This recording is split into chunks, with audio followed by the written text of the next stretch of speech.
Long, long ago, when this old world was a very young place, and when the very few people that there were had just begun to live together in groups for their own protection, the great God selected the places for humans to build their cities.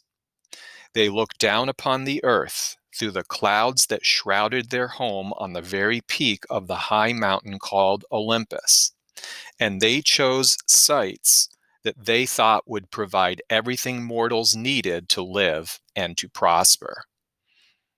Now, each god and goddess was eager to have a great city built in his or her honor.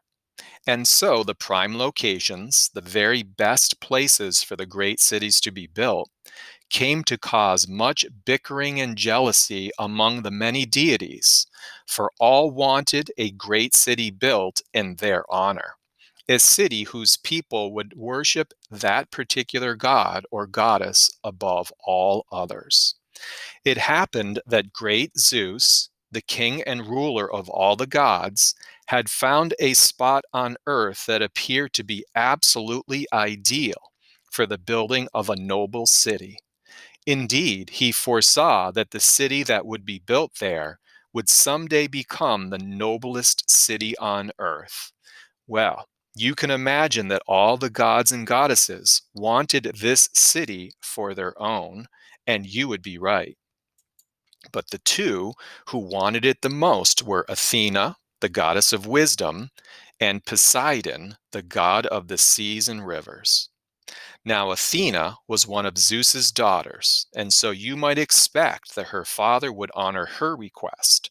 But Poseidon was great Zeus's brother, and Zeus did not want to disappoint him either.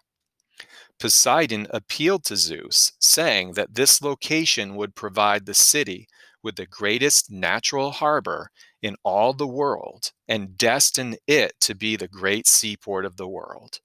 Therefore, as god of the sea, it was only right that he, Poseidon, should be its chief god. But Athena argued just as earnestly that the greatness of this city would not lie in its commerce, but rather in the respect its people would someday have for art and learning.